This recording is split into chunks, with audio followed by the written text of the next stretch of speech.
What's up, YouTube? I'm Rookie, and today I was thinking about something. I was looking at a lot of videos and reading some posts. So I've been seeing them for a long time. The classic, should you start on a 600 question? It's an instant classic, that one is. So yeah, I've been thinking about it, and I thought I'd say something since I started on a 600 on this R6, and I absolutely loved it. I wouldn't change this bike for anything. I wouldn't change having started on it for anything. So my answer right off the bat, and obviously I'll explain why, but my answer right off the bat is absolutely. If you want to start on an R6, you should. Absolutely. Why not? You know, but the people that don't have a bike and all they hear is that the 600 is a death machine.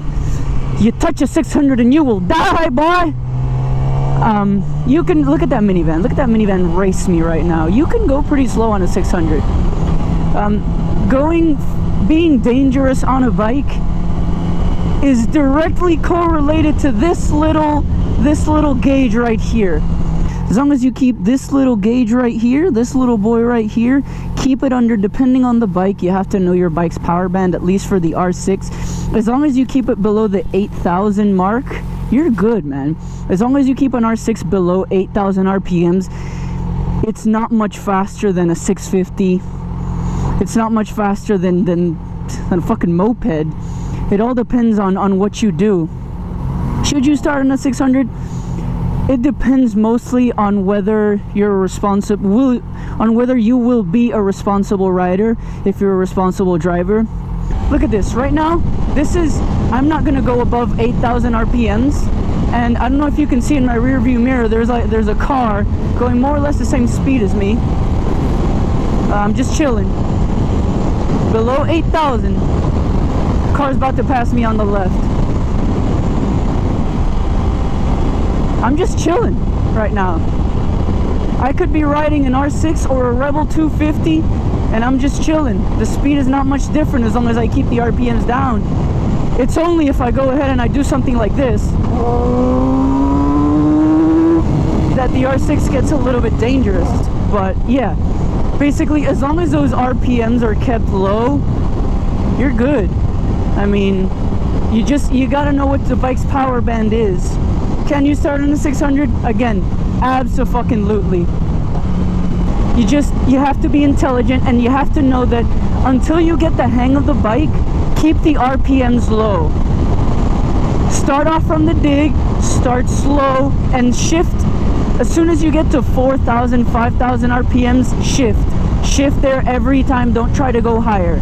Keep the bike even much lower than 8,000. Keep the bike below 6,000 RPMs, and you're not going to be going much faster than you would on a Rebel 250 if you were pushing it a little bit more. And then do that for the first couple of weeks, and then after you've been doing that for a couple of weeks, after you've been riding the bike around the block, riding the bike around town, always keeping it below 6,000 RPMs, after, let's say, a month, just because some people get used to it a little bit faster than others. After a month, you're 100% confident on the R6, or on the 600, sorry, and then you're able to say, what happens if I go above 6,000 RPMs? After a couple of weeks, you'll be able to do that, and you'll be fine. Look how slow I'm going. This is what you can do on a 600. You can cruise, baby. You can cruise.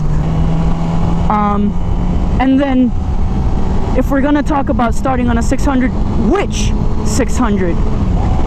In my personal opinion, the R6 is the best starting 600. Like if you read articles, you talk to people and know about bikes, out of all the 600s, the R6 is made to be kept at that high RPM range, because that's where it makes all of its power, which makes it a great track bike.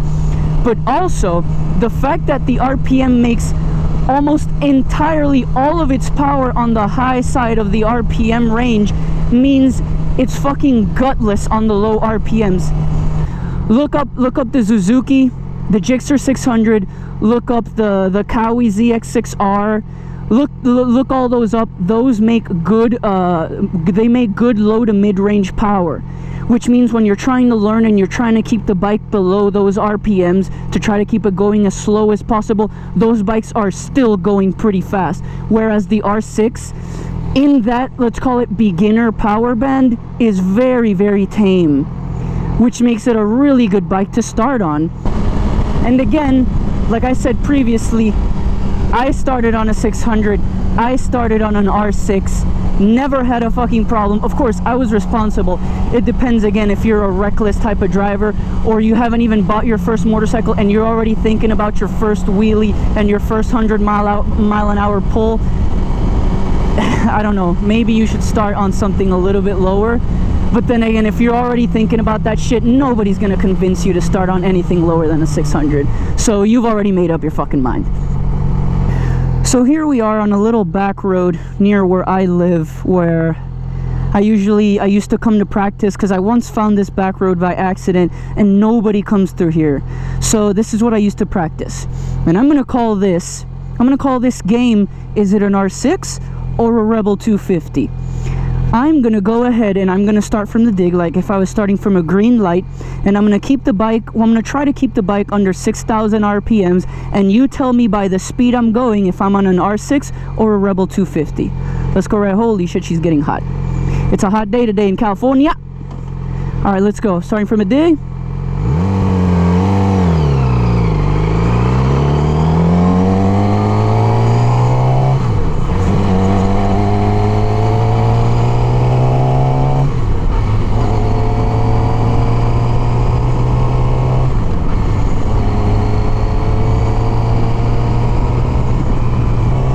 Alright, I think I'm annoying the hell out of this BMW, so I'm just gonna get out of the way.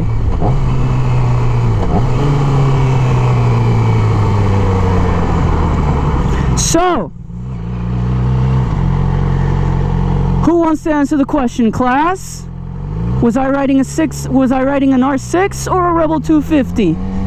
I was riding an R6. Good job everybody. Yeah, y'all got it right.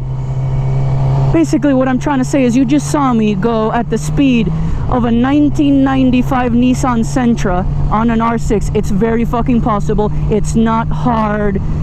All you have to do is have decent throttle control, where you're not monkey grabbing the throttle and you're just ripping it apart. Start with a low wrist. That way when you roll on the throttle, you can only roll so much.